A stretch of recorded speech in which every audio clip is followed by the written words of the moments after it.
नमस्कार दोस्तों, स्वागत है आप सभी का मेरे YouTube चैनल और नेक्स्ट एग्ज़ाम में। दोस्तों हम कर रहे थे केमिस्ट्री के एमसीक्यूज़ और एमसीक्यू ऐसे किस लेवल के होने वाले हैं, ये आपके टैट लेवल के होने वाले हैं। तो आपका जो इनका भी टैट का एग्ज़ाम है ये बहुत इंपॉर्टेंट होने वाले हैं, एक बार ज़रूर देखें और शेयर भी ज़रूर करें। तो स्टार्टिंग से हमारा फर्स्ट क्वेश्चन है हमारा, who propose the atomic principle of matter. Atomic principle of matter जो है वो किसने प्रपोज की थी, ये थोड़ी तो ये की थी आपके ऑप्शन नंबर बी यहाँ पे दिया गया है, तो डाल्टन ने दी गई थी। ओके, डाल्टन ने दी गई थी। न्यूटन ने क्या दिए, न्यूटन ने आपके लॉज ऑफ मोशन दिए थे। ओके, और एवोगैड्रो नंबर के बारे में पूछ लिया जाता है कि एवोगैड्रो नंबर जो है वो कौन सा होता है। 6.022 × 10⁻⁻³ ये आपका एवोगैड्रो नंबर रहता है। नेक्स्ट क्वेश्चन है, when a bond is form between two atoms the energy so will be. जब भी आपका कोई बॉन्ड जो फॉर्म होता है तो उस केस में क्या होता है, आपकी एनर्जी को देखिए, बहुत अच्छे लेवल के क्वेश्चन है, इनको मतलब स्किप ना करें। मैं बहुत बार बार बोल रहा हूँ, जो भी मैंने सीरीज बनाई है ये मैंने बिल्कुल एग्जाम ओरिएंटेड बनाई है। ओके, तो इसका सही आंसर रहेगा आपका ऑप्शन नंबर बी। दिख भी रहा है वो आपको, ऑप्शन नंबर बी इसका सही आंसर रहेगा, यानी कि डिग्रीज कम होती है। अब मैं आंसर छुपा लूँगा। नेक्स्ट है, दिख रहा है, element having the atomic number 29 is related to. ये क्वेश्चन मैंने पहले भी करवाया था। कॉपर का होता है ना आपका एटॉमिक नंबर 29 और जिंक का होता है 30।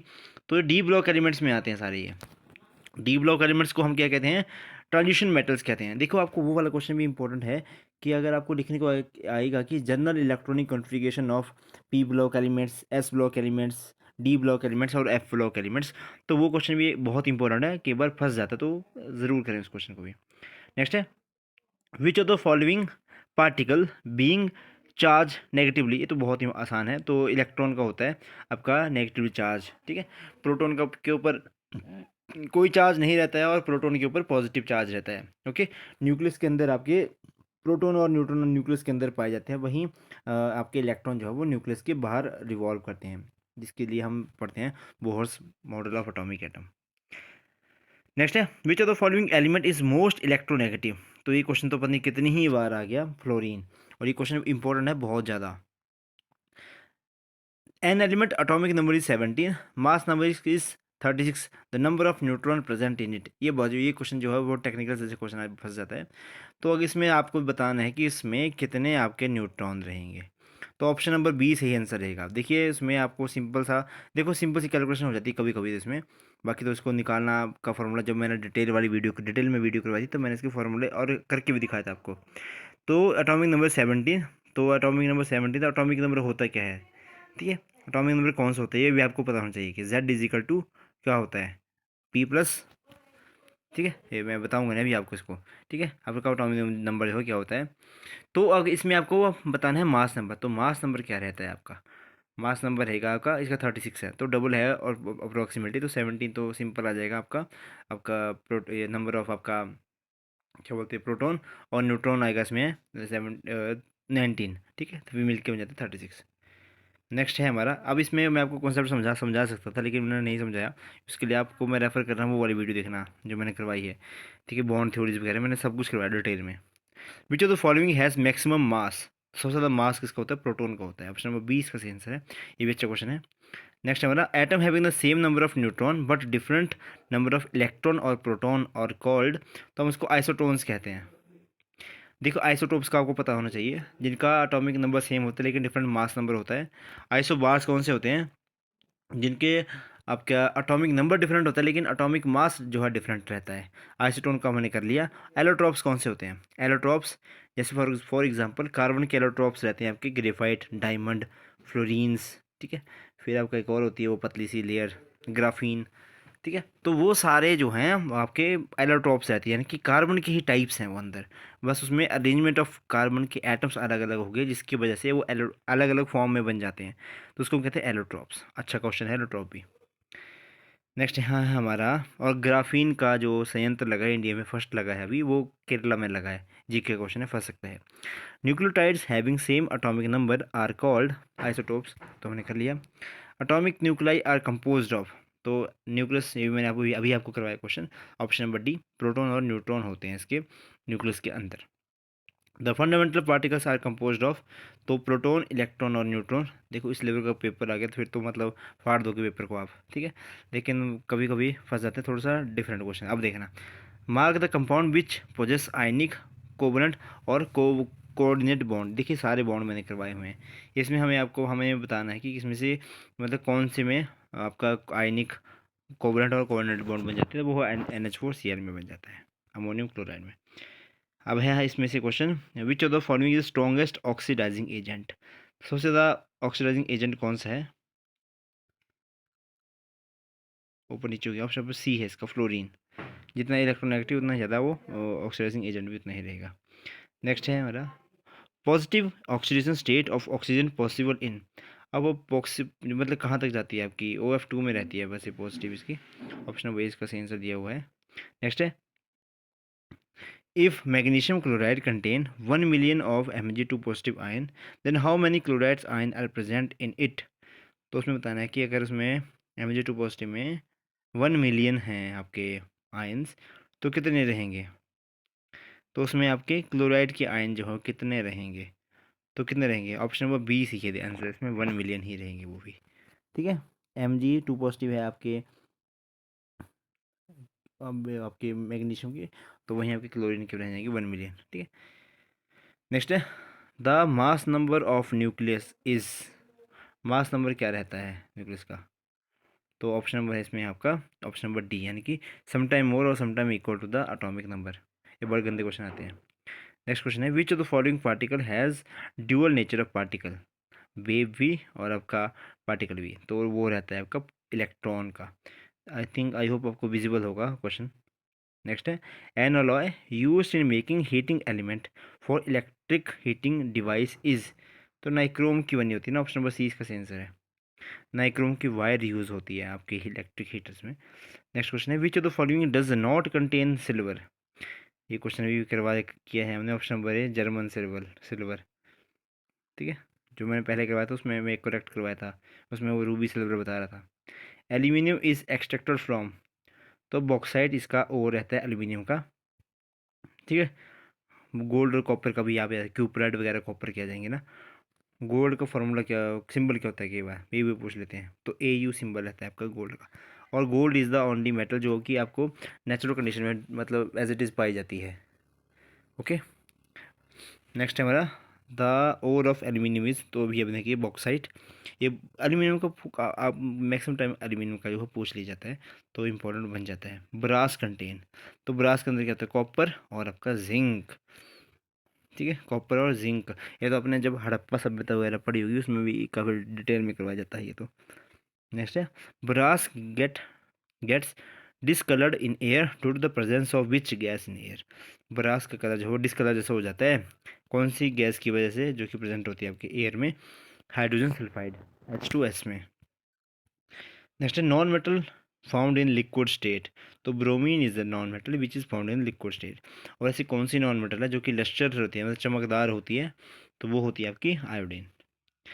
नेक्स्ट है हमारा question, phenomena of ejection of electron from the metal surface when a light of suitable frequency falls on it, it is called, उस मतलब क्या कहते हैं उस फिनोमेना को, क्या कहते हैं, phenomena of ejection of electron from the metal surface, जब इलेक्ट्रॉन जो है वो इलेक्ट्रॉन जो है मेटल सरफेस से इजेक्ट हो रहे हैं, जब भी कोई लाइट सूटेबल फ्रिक्वेंसी की पड़ती है, तो उसको हम क्या कहते हैं, तो हम कहते हैं फोटो इलेक्ट्रिक इफेक्ट। बहुत इंपॉर्टेंट, +1 +2 में जान खा लेता है क्वेश्चन, फोटो इलेक्ट्रिक इफेक्ट क्या होते हैं। फिर हम पढ़ते थे the phenomena of spontaneous emission of the metal ions, कुछ इस तरह से पढ़ते थे हम, डेफिनेशन होती थी पूरी। नेक्स्ट हमारा, types of metal use in printing of alloy, तो ऑप्शन नंबर बी लेड और एंटीमनी, अलॉय को प्रिंट करने के लिए कौन सी यूज़ होती है, तो एंटीमनी और आपका लेड, लेड का सिंबल होता है PV। अब एंटीमनी का सिंबल क्या होता है, कई बार पूछ लेते हैं भाई, ऐसे ऐसे क्वेश्चन भी बहुत सिंपल लेवल का, लेकिन सिंपल नहीं होगा, फिर ये होगा सिंपल, वही है कि पढ़ा नहीं होगा तो फिर सिंपल ही होगा। एंटीमनी का सिंबल क्या होता है वो कमेंट बॉक्स में बता दिया आप। नेक्स्ट है, which of the following metal has least melting point, सबसे कम मेल्टिंग पॉइंट कौन सी आपकी मेटल का होता है, तो आपका रहता है मरकरी, ठीक है, लिक्विड टेम्परेचर पे रहती है आपके रूम टेम्परेचर के ऊपर। विच of the following metal form amalgam with another metal, तो अमलगम बनाता है आपका मरकरी, ऑप्शन नंबर सी इसका सही आंसर रहेगा। और मरकरी काफ़ी पॉइजनस रहती है, और मरकरी की वजह से मियामाटा डिजीज़ भी होती है, मियामाटा डिजीज़ याद रखें। और एक कैडमियम होता है, कैडमियम की मतलब कैडमियम की वजह से इटाई इटाई डिजीज़ होती है, ये भी याद रखें। नेक्स्ट है, हाइग्रोस्कोपिक सब्सटेंस आर दो सब्सटेंस विच रेडी अब्जॉर्ब। तो हाइग्रोस्कोपिक सब्सटेंस जो हैं हम पढ़ते हैं कि आर्द्रता को मापने के लिए कौन सा यंत्र यूज़ होता है, यानी कि आपकी क्या बोलते हैं उसको, आर्द्रता को, मतलब ह्यूमिडिटी। तो वो रहता है वाटर वेपर से, यानी कि आर्द्रता को मापने वाला हाइग्रोस्कोप रहता है। नेक्स्ट है रस्टिंग ऑफ आयरन इज किसकी वजह से होती है? Due to oxidation. और उसका फॉर्मूला भी आपको पता होना चाहिए, मैंने बहुत बार करवाया है। नेक्स्ट है which of the following is required for the rusting of iron. तो जब भी जंग लगता है तो क्या क्या जरूरी चीज़ें रहती हैं? ऑक्सीजन और वाटर। ठीक है, आपको मॉइस्चर भी चाहिए होता है और साथ में ऑक्सीजन तो चाहिए ही चाहिए। जो भी चीज़ ऑक्सीडाइज्ड होगी, जो भी चीज़ ख़राब होगी, तो उसमें ऑक्सीजन की प्रेजेंस होगी ही होगी। कोई भी फ्यूल जलता है तो इन द प्रेजेंस ऑफ आपका ऑक्सीजन ही जलता है। आप लोग सांस ले रहे हो, क्यों ले रहे हो? क्योंकि अभी रिस्पायर करोगे, रिस्पायर करने की वजह से क्या होगा, आपके बॉडी के अंदर का जो आपका ग्लूकोज होगा, ग्लूकोज मॉलिक्यूल टूटेगा कार्बन डाइऑक्साइड और वाटर में, और कार्बन डाइऑक्साइड आप रिलीज करते हो एयर में। रस्टिंग ऑफ आयरन की वजह से क्या होता है, उसका वेट कम होगा, बढ़ेगा, तो वो बढ़ता है वेट। ऐसा ही टेक्निकल क्वेश्चन है, जनरल जो भी आपके कई बार एग्जाम में पूछ लिया जाता है। नेक्स्ट है if the bullet could not remove from the gun shot injury of the man it may cause the poisoning by. अगर आपके शरीर से गोली को नहीं निकाला गया तो उसके अंदर पॉइजनिंग हो जाती है। तो पॉइजनिंग किसकी वजह से होगी? वो होती है आपकी लेड की वजह से। पारा, पारा सीसा, सॉरी पारा नहीं, सीसा, सीसा कहते हैं हिंदी में इसको। The king of metal is, तो गोल्ड रहता है किंग। तो German silver contain which of the following. तो जर्मन सिल्वर तो किस क्या क्या रहेगा? देखिए एक तो इनमें सिल्वर नहीं होगा, तो ये वाला ऑप्शन तो ये, और ये वाला ऑप्शन तो ऐसे ही कट गया। ठीक है, अब आया इसमें कॉपर और जिंक। कॉपर जिंक तो लेकिन एल्यूमिनियम नहीं होता, निकल होता है उसमें। ऑप्शन नंबर ए इसका सही आंसर रहेगा। नेक्स्ट है हमारा विच of the following is not contained by the German silver. तो सिल्वर नहीं होते, ऑप्शन नंबर सी इसका सही आंसर है। ये क्वेश्चन भी पूछ लिया जाता है कई बार। Which of the metal is use for the galvanised iron. ये क्वेश्चन भी लास्ट टाइम टैट में आया था। तो जिंक यूज होती है गैल्वनाइजेशन ऑफ आयरन, जिसकी वजह से हम उसको रस्टिंग की के इफेक्ट से बचाते हैं। गैल्वनाइजेशन नेक्स्ट है which of the following is not favourable to prevent iron from rusting. तो एनिलिंग के प्रोसेस से नहीं होता है, पेंटिंग से भी होगा, ग्रीसिंग की अप्लाइंग ग्रीस से भी होगा, और गैल्वनाइजेशन से तो होता ही होता है। देखिए कई बार आप क्वेश्चन को अटैम्प्ट करेंगे तो एक मेथड चलता है आपका, एलिमिनेशन मेथड। अब देखिए ये तो होगा, ये भी होगा, ये भी होगा। अब इसके बारे में आप श्योर नहीं थे, ठीक है, तो ये दोनों तो होंगे ही होंगे जिससे हम इसको रस्टिंग से बचाते हैं। तो फिर 50-50 से करना था आपने। Element which does not occur in the nature but can be formed in. ऐसा कौन सा आपका एलिमेंट है जो नेचर में तो नहीं पाया जाता लेकिन हम उसको बना लेते हैं? तो रेडियम आता है आपका। मैडम क्यूरी वाला एक्सपेरिमेंट आपको पता होगा, आपने साइंस की कौन सी बुक में आता था वो, हिंदी की बुक में, चैप्टर इनके ऊपर पूरा based. Which of the following element behave chemically both as metal और नॉन मेटल। तो बोरोन, बोरोन इकलौता आपका ऐसा एलिमेंट है जो आपको मेटल भी और नॉन मेटल भी केमिकली मतलब क्या करता है, बिहेव करता है। नेक्स्ट क्वेश्चन है which of the following metal has maximum electrical conductivity. तो सिल्वर में सबसे ज़्यादा कंडक्टिविटी रहती है, ऑप्शन नंबर सी इसका सही आंसर रहेगा। नेक्स्ट है which of the following is the most bad conductor. Most bad conductor तो कौन सा है इसमें? Option number B, lead. Next question देखेंगे bronze is an alloy of. Bronze किसका अलॉय है? तो कॉपर और टिन का। ये तो हड़प्पा सभ्यता, टिन कॉपर लाते थे आप कहाँ से? खेतड़ी राजस्थान से, और टिन जो है वो अफगानिस्तान से मंगाते थे, कुछ ऐसे पर्शिया से मंगाते थे। Shock absorber are usually made of steel as it. अब स्टील का यूज़ होता है आपका शॉक ऑब्जर्वर में, क्यों होता है? तो option number C, it has high elasticity. इसके अंदर इलास्टिसिटी काफ़ी ज़्यादा रहती है, तो इसलिए इसका उपयोग हम स्टील में मतलब शॉक ऑब्जर्वर में करते हैं। नेक्स्ट है identify the metal which is non toxic in nature. तो नॉन टॉक्सिक कौन से है? इसमें गोल्ड ही आएगा, गोल्ड ही आएगा। कैडमियम की मदद से मैंने आपको बता दिया कि इटाई इटाई डिसीज़ होती है, कोबाल्ट की वजह से भी अगर ज़्यादा हो जाए तो भी, मतलब ऐसे तो बॉडी के लिए सही रहता है, लेकिन अगर ज़्यादा मात्रा में हो जाए तो भी ये पॉइजनस हो जाएगा, टॉक्सिक होता है। क्रोमियम तो टॉक्सिक होता ही होता है, ठीक है। नेक्स्ट है which of the following metal is found in the free state in nature. तो गोल्ड, ऑप्शन नंबर बी, मैंने अभी आपको बताया गोल्ड जो फ्री स्टेट में पाया जाता है। गोल्ड भी, सिल्वर भी, और आपका सिल्वर तो नहीं इतना, लेकिन गोल्ड सबसे ज़्यादा, प्लेटिनम, इन सब तीनों चीज़ों में काफ़ी ज़्यादा कंपटीशन रहता है आपस में। Most important ore of lead is, तो गलीना। ये क्वेश्चन बहुत इंपॉर्टेंट है, तो कई बार पूछ सकते हैं कि गलीना किसका ओर है, तो आपको याद रखना कि लेड का ओर है। लेड का और है galena. Which is the purest commercial form of iron, तो प्योरेस्ट कमर्शियल फॉर्म कौन सी रहेगी? Option number D, wrought iron. ठीक है, wrought iron, pig iron, wrought iron और तीन की चार तरह का आयरन आयरन होते हैं। Which of the following which one of the following is known as the brown coal, तो ब्राउन कोल कौन सा रहता है? लिग्नाइट, पहली बार सुना होगा ब्राउन कोल। ठीक है, एक ब्लैक गोल्ड होता है, पेट्रोलियम को हम ब्लैक गोल्ड कहते हैं। नेक्स्ट है which one of the following is not a coal variety, तो देखिए लिग्नाइट भी होता है, बिटुमिनस भी होता है और पीट भी होता है। डोलोमाइट, डोलोमाइट क्या चीज़ है? डोलोमाइट भी कुछ चीज़ आती है ना, एक डोलो तो आपकी दवाई भी होती है पैरासीटामोल वाली, लेकिन डोलोमाइट क्या और रहता है? ये भी इंपॉर्टेंट कंपोनेंट रहता है। ठीक है, तो डोलोमाइट क्या है ये भी कमेंट बॉक्स में आप ज़रूर ज़रूर ज़रूर बताएं। ठीक है, अब देखो मैं कमेंट बॉक्स में इसलिए बोलता हूँ क्योंकि ताकि मुझे पता चले कि कोई लोग कितने लोग जो वीडियोस देख रहे हैं। अगर अगर मुझे लगा कि काफ़ी लोग देख रहे होंगे तो मैं थोड़ा सा आपका रिस्पॉन्स भी इसमें ऐड करूँगा और साथ ही साथ मैं मतलब एक्सप्लेन करते चलूँगा साथ में। ठीक है, तो इसी के साथ करते हैं इस वीडियो को समाप्त यहाँ पे।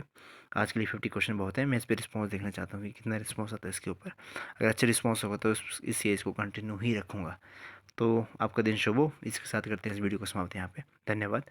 जय हिंद, जय हिमाचल।